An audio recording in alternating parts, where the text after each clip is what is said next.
really real, no, this is not for play. I see you and you see me, you wanna ride the wave. I can spot you from a mile away. Tap the gas and I'm gone, this is not a race. I just bought some racks in.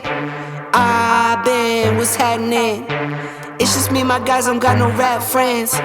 You ain't see the front but talking back ends. Oh, I see the money, whoa, pick and roll, give and go. I see the money, whoa, pick and roll, give and go. I see the money, whoa, pick and roll, give and go. I see the money, whoa, pick and roll, give and go. Oh my God, 3 cars, 5 jobs, slam door, off the law. Shorty said she got the wap, I just want the walk.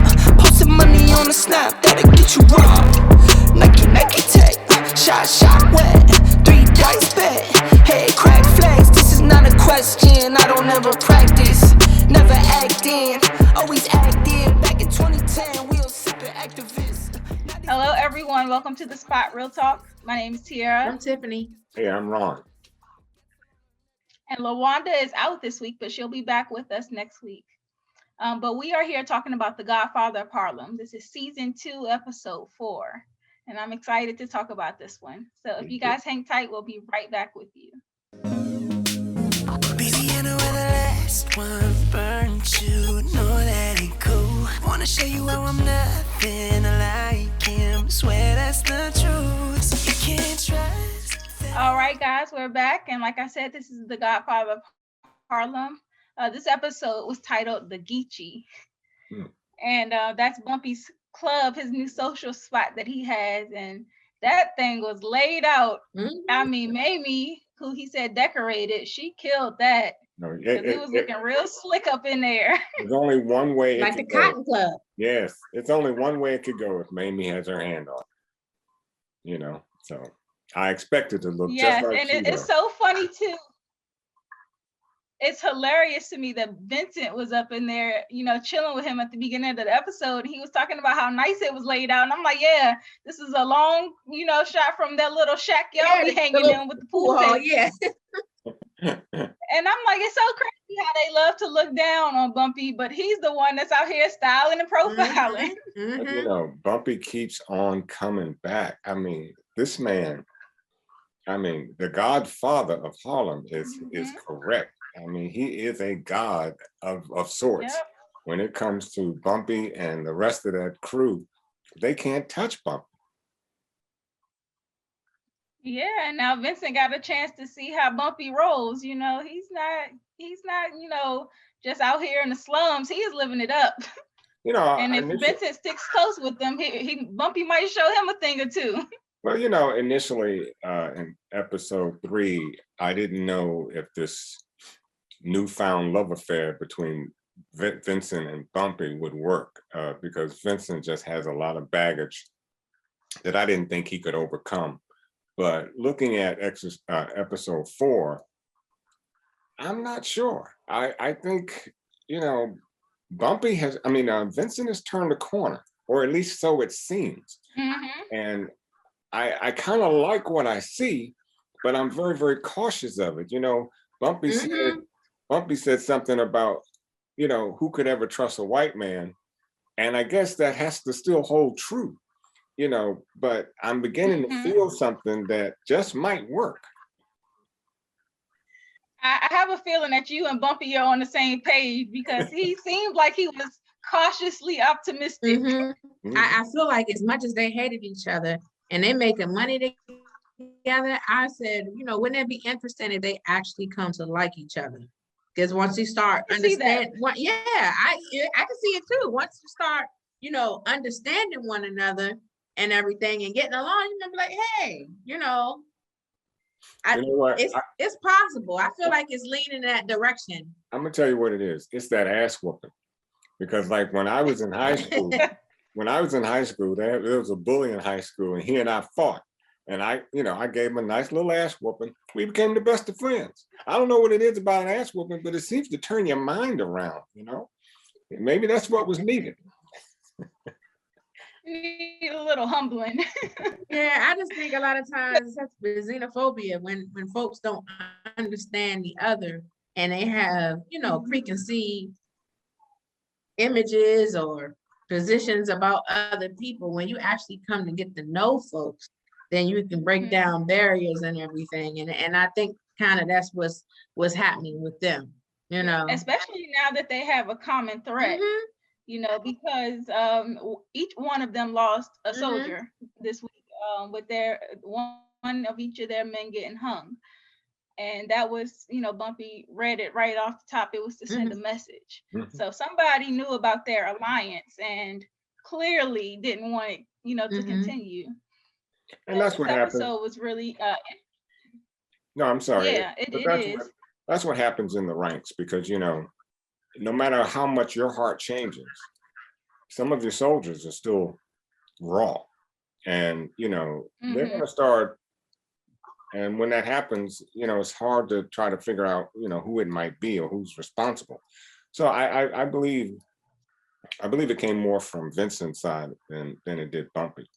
But, you know, and there's still some raw feelings about Vincent. The racist soldiers. Yeah, exactly. Yeah.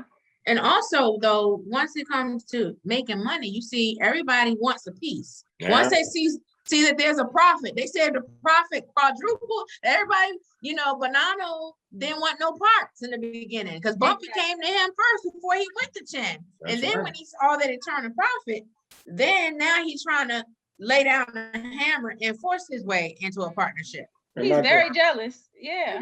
Extremely jealous. And Vincent called it, you know. He said, you're being a sore loser. I mean, he came to you first, but you couldn't see being in business with a black man. And at least Vincent had enough sense to say, money talks, BS walks. And guess what? Money quadrupled. And now Vincent's eyes are wide open, because really, when it comes down to it, it's all about the green. Yeah, the money and also the protection, because remember, Bumpy also had the protection from the special prosecutor and everything, and Chin wants that as well. So money, protection. Gotta have it. It seems like it's an alliance made, you know, it's the perfect alliance because it serves both of their interests. And I think that Vincent is starting to smarten up. And it was funny because Banana made this backhanded compliment to Bumpy. He was like, you know, you're pretty smart for a black guy. That. And I was like, see. There we go. Yeah, and it's so backhanded, and that kind of irked me when I heard him say it, and I was like, well, you know, if they say the same thing about beauty, you're such a pretty woman to be a black woman, you know, or you know, when they see very chocolate women and they say how pretty they are to be black. I mean, what? You know, maybe if you open your eyes, you'll find a lot of pretty black women. But you know, I don't know. I guess we'll talk about it a little later on, but there's some things about Vincent that. I know where you going with that one. Yeah, we'll get there. I feel like this episode was about alliances because, you know, Bumpy and Chin had to protect their alliance. Yep. And then, and I know you guys are gonna go there, so I ain't gonna say too much, but the Amy and Mamie, the alliance that had to be formed too. So I was like, this whole episode was dedicated to alliances, even with the Malcolm and Elise and, you know, strategic alliances. Yes. And I think that like I was saying, like about Chin, like I think that being around Bumpy and seeing how he moves, even from like how he had his guys following the Magliano guy and figuring out that he was meeting up with Bonanno. And so Vincent's like, okay, like this guy is on it. Like he's getting the intel even before I had the chance to tell him. And then also just seeing like, I think at the end of the episode, he wisened up with the Magliano guy and was like, you know, you are my wedding. We're supposed to be friends, but in that business, friendship is on the back burner. And so he had to off the guy. And I was like, you know, that was a good move on his part, because honestly, you can't have, you know, alliances that don't serve your purposes. This guy was going behind your back to meet up with Bonanno and trying to cut you out of the deal, basically because he also saw that you were on and getting money. Disloyal. And I think he's seen how they really look down on him. Mhm. You know, just because he used to be the chauffeur, and they basically feel like he got lucky. Mhm. And so, in a way, Bumpy and Chin, they're both on the bottom of the food chain. Mhm. And Bumpy gets a little bit worse because obviously he's black, but Vincent is seeing like, I'm getting treated just like a black man Mhm. would, you know? So And, he gets to feel that burn. and you took the thoughts right out of my head, because I think that's what made that turnaround for Vincent, because in the grand scheme of things, they look at you at a very, very low level. Mm-hmm. They'll never look at you at their level. And that's the same thing that they're doing with Bumpy. And yet he knows that Bumpy is an intelligent man and he knows business. So bravo, I gotta give him his due for understanding that he is dealing with a very intelligent black man, and he came around to see the light. So I gotta give Vincent some kudos for this episode. Yep, I agree. At first I was worried. I thought it was gonna go left. I thought Vincent was gonna be disloyal, but he actually, I was happy with him this week. I'm hoping, like you said, He Tiffany, stood that maybe tall. this is the beginning of a good bond, and maybe they can get well, at least Vincent, you know, he seems to have the grudge a little bit harder, but maybe they can get past it.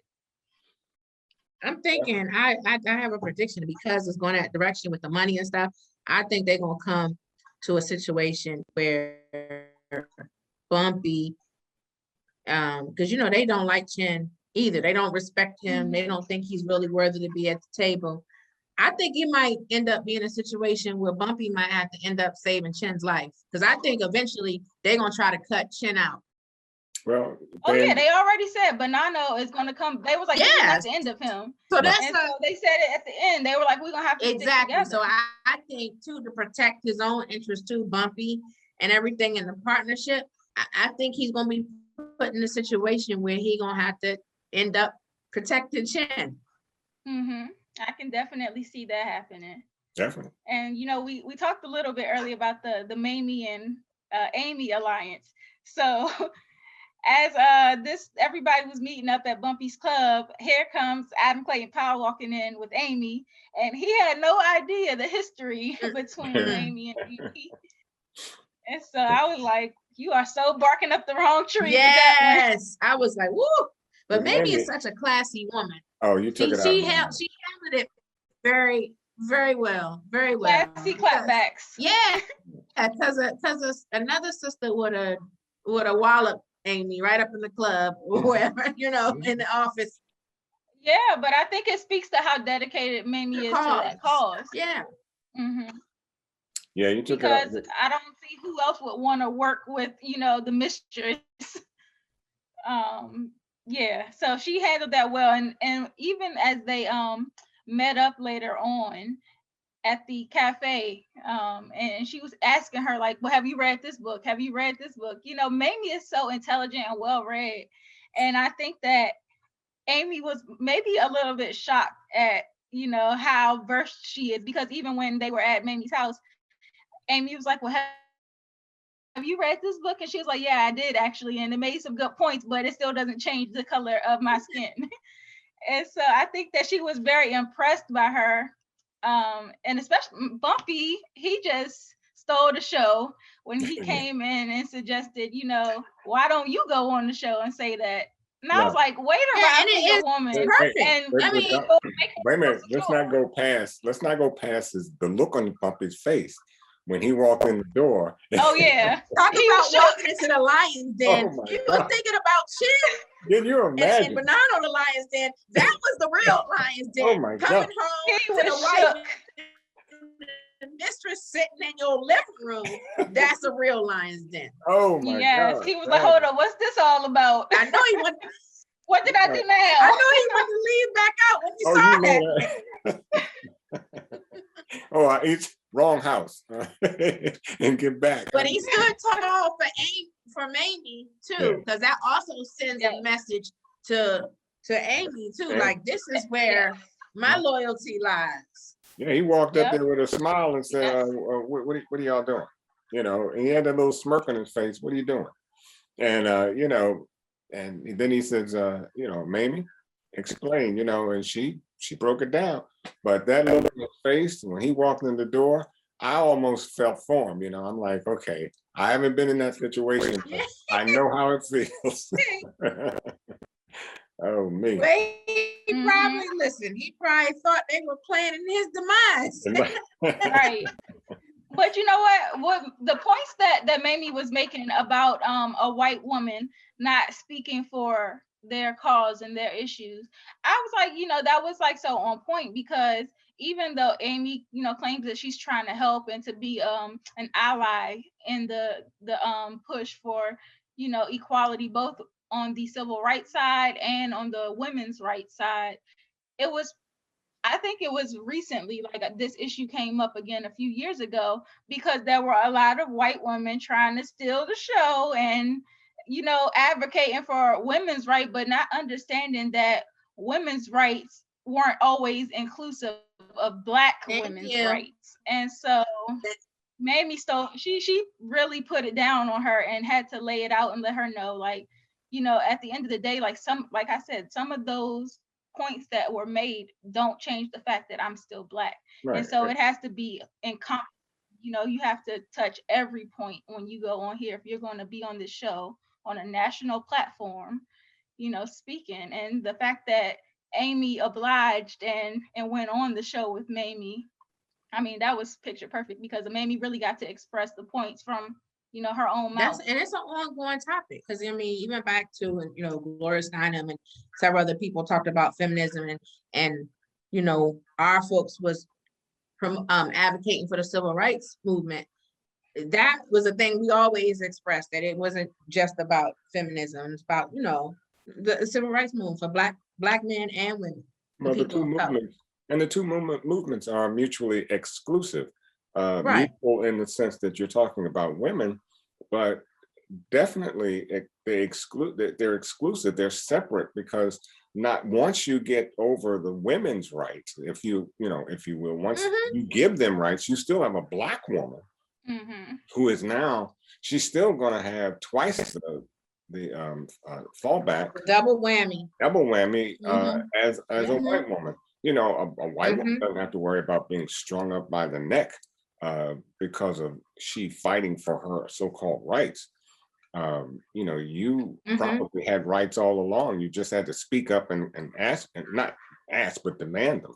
But how much can a Black woman do? So yeah, they're mutually exclusive. So right, and she's right to point that out. I love Mamie, because that brain just never stops working. Yeah. And she mentions some of my favorite books too, like The Eyes Are Watching God and everything. Yeah, so Raisin in the Sun.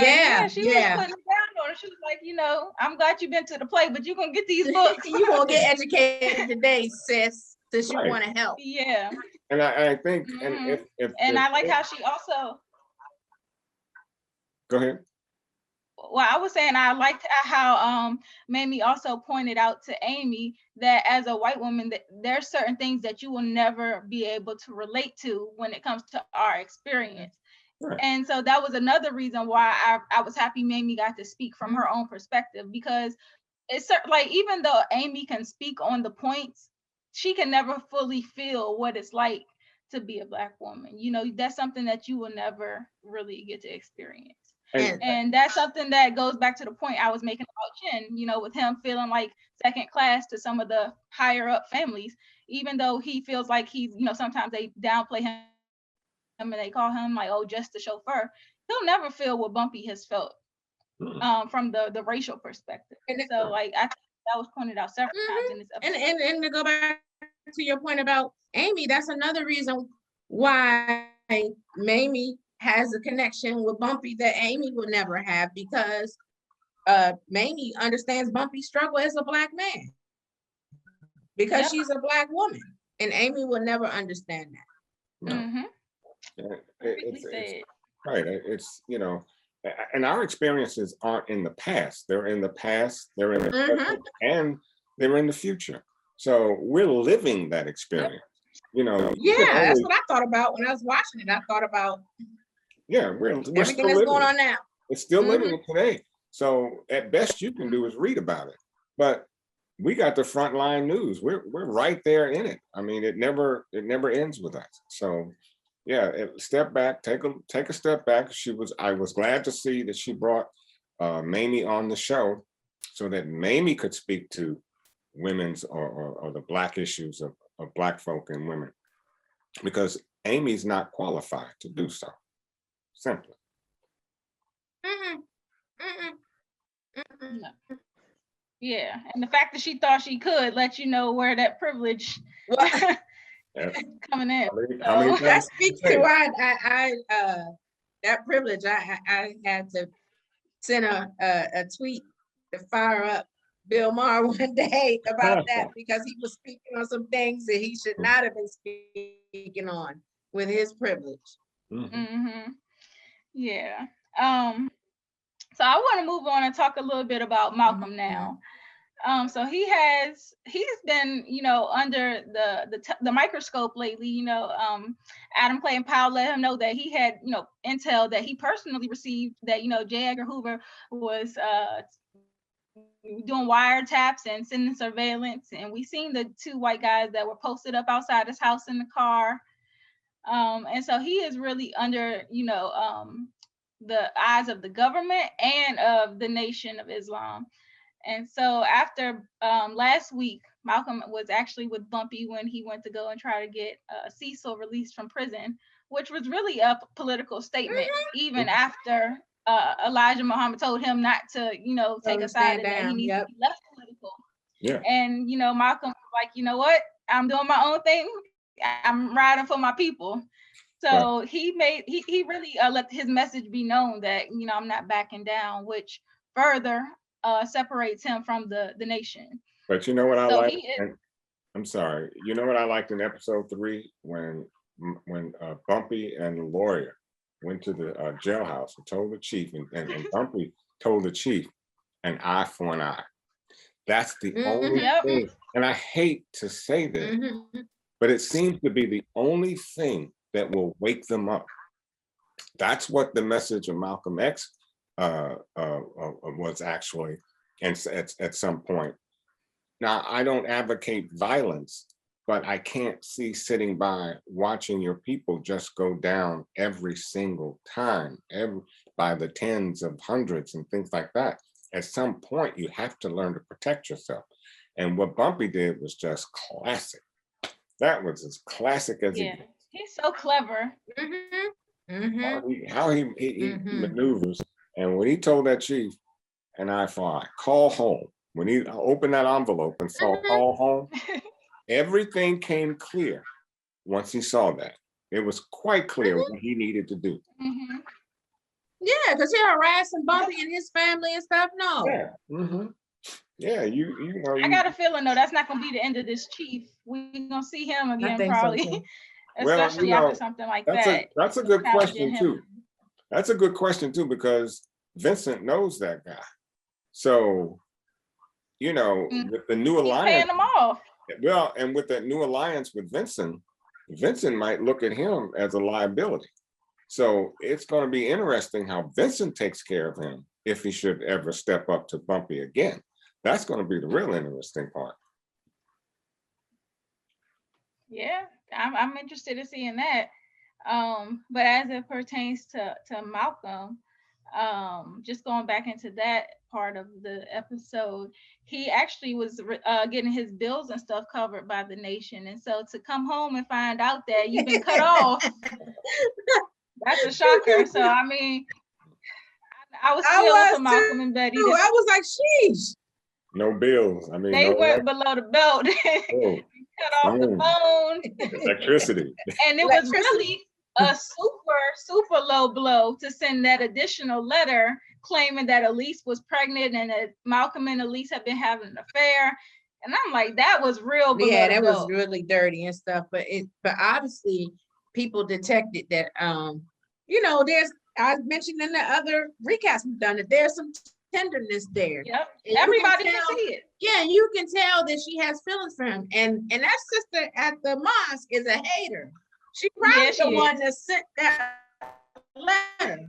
the sister with the glasses that was in the back. She was like, I see the way you look at him. She been a hater since last season. And she was all for them getting kicked out. Because you can see her face, like when Elise talked her way out of getting kicked out of the mosque.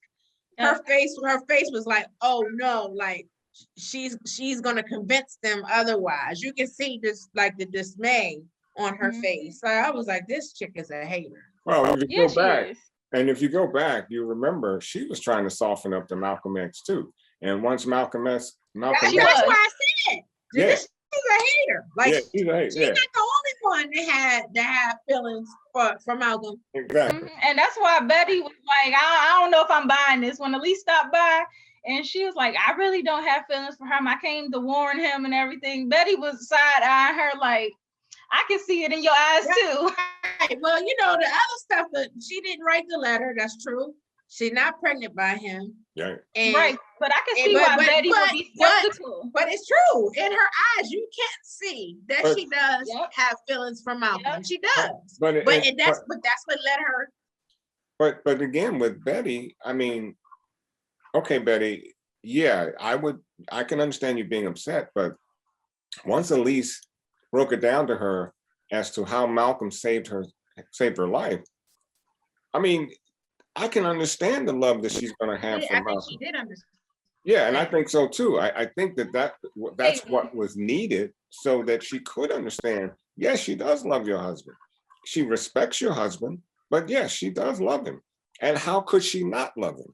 I mean, he really restored her life.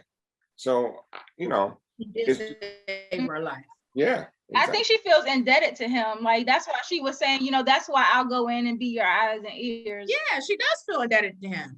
I agree with all of that. She feels indebted to him, and he did save her life. She has a great amount of respect for him, but I also do think she has feelings for him as well. I think over time, because they were friends and spending that amount of time together and stuff, that she's come to develop feelings for him.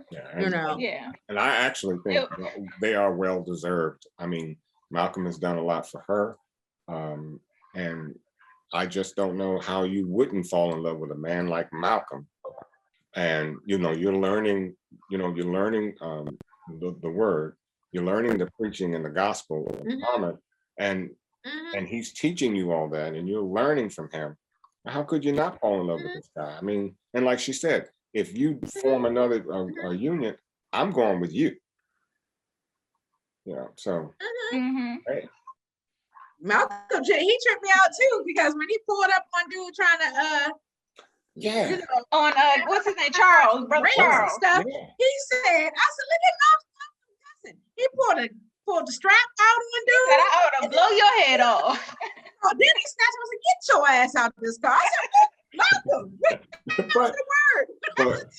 Did he not lay some real hard lessons to him? He said, this is exactly what the white man wants us to do. He wants us to go against each other and do a job for him. So I hope Charles. And you doing the work for him. And I hope, seriously, that Charles took that message to heart, because you should have been dead, Charles. Because like he said, my wife drives this car with my kid. Yeah, well, you know what? That wouldn't have been enough. I mean, you could have killed his kids and his wife, placing that bomb in the car. So that just goes to show you the resolute that Malcolm had for not blowing his brains out. So, again, Charles if I were Charles, I have to go back and rethink, what are we doing to this man? Is he as bad as you all say he is? Well, I was going to say, to your point, though, because you were talking about how you hope Charles got the message, but I hope the audience gets the message too, because that's still a conversation that we're having in our own communities about, taking each other out over, minimal, like very frivolous things. And we got to be smarter than that, because essentially, like, if we're going to stand up against racism, we can't be taking each other out, because we're basically doing their work for them. Absolutely. And that's something we got. I love the show because it's more than just a show. It's very on point with the message as well. Oh man, I mean, the way they tie in reality. And then when Malcolm went and and when Malcolm went and dropped the bomb, that Charles had over to the two FBI agents, and he was like, So this, send this back to J. Edgar Hoover and let him know that how his people are doing a job of protecting me, Right. which they weren't because they were snoozing on the job. Right. And not that they were there to protect him anyway, because Adam let him know that from the jump. He was like, they are protecting themselves, not you. No, they were involved. The other funny part that I thought was funny was when Malcolm told Adam Clay and Powell about the rumors, and he was the same thing to me, except for the rumors. True. Which is true. It's true. When you read up on him, I mean, he was a known womanizer. Oh, he loved the ladies. Yes, he did. Yeah. Mm-hmm. Yeah. So I thought that was some much needed comic relief. He does. He supplies a lot of the comic relief. Yeah, he does. He does. He does. Even his whole demeanor. And so,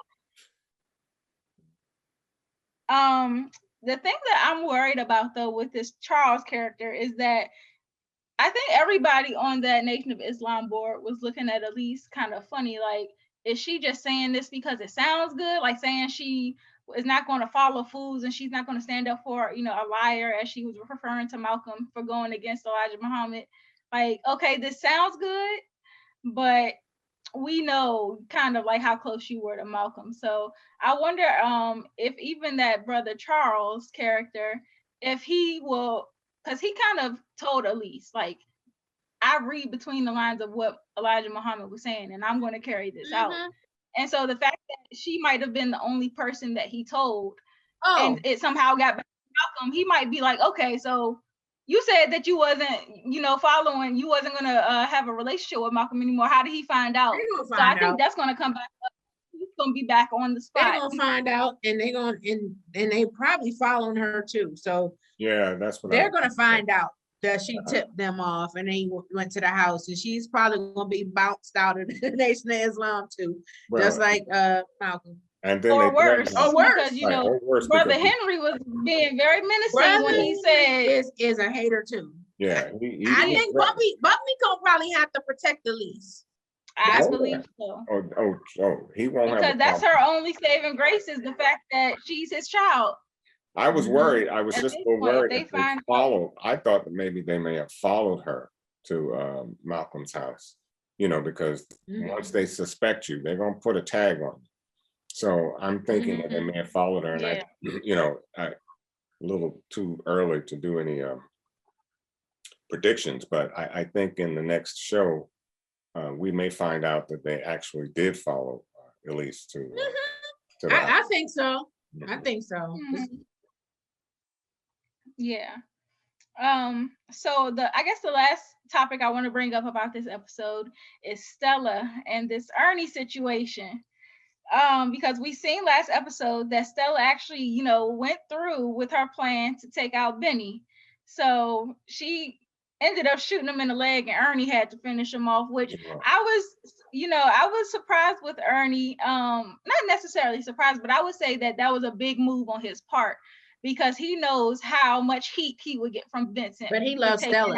There you go. But he really showed Stella his loyalty there. Yes. And so I was like, that was a major move. That was all about love. That was a love move. Probably Stella getting everybody killed. She done got Teddy killed. Yeah. She gonna mess around and get Ernie killed too. Because I think this is gonna end up blowing back on him. And the thing is, I was thinking about Stella. I was like, Stella, why would you tell Teddy's mom, and now you done made her a witness after the fact?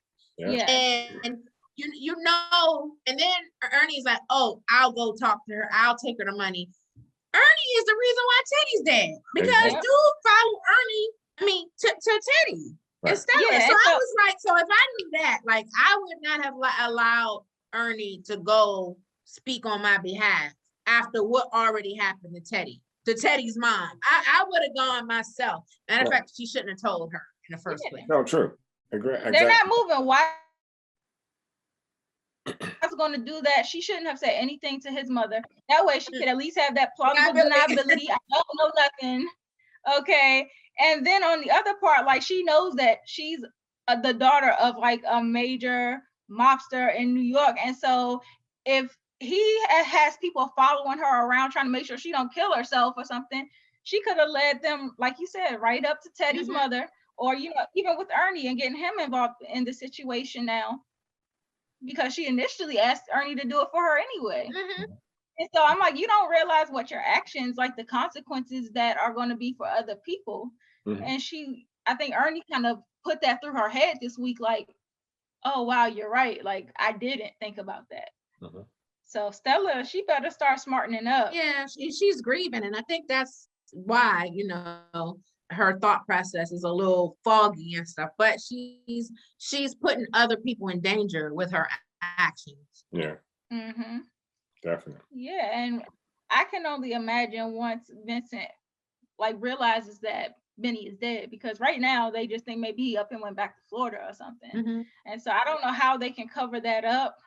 I don't know what can explain his disappearance, but I think this might be a situation. Well, I think Chin would kill Ernie. Yeah, he would, but I so. think timing is probably on their side, because right now Chin has a lot of other things to be thinking about. That is the union with Bumpy. They just took out a mob member, so their alliance has to get stronger. But Chin has a lot of other things on his mind than to be worried about. What's his name? What Stella's doing. But that dude Benny got killed. He was part of his team. Well, so yeah, if he had a certain role and now he's no longer around to fulfill that role, that's a big issue. Remember the role he wanted. I have a prediction for that. Well, he wanted Benny. He wanted Benny to, shoot out that porn, and after Benny showed him how much. Yeah. So, and he didn't seem to be that interested in There's it. really no need for Benny anymore. No, well, I would say there's really no need for Benny anymore now that Bumpy and Vincent have that alliance. He doesn't need anybody to hit up Bumpy spots anymore. So Benny is kind of like, okay, go back to Florida. I don't care. Okay. Right. That's why I say. On the other hand, like I think. No, go ahead. Go ahead. Well, that's why I was gonna say. On the other hand, I think. I don't know if it's a delay or we what. always talk to each other. No, just real quick. That's why I said the timing might be perfect here, because, like you said, they don't need Benny anymore. He really wasn't into the porn anyway, and I just think there are other things on Vincent's mind besides Benny. Right, I agree. And the thing I was gonna say, I guess this is my prediction.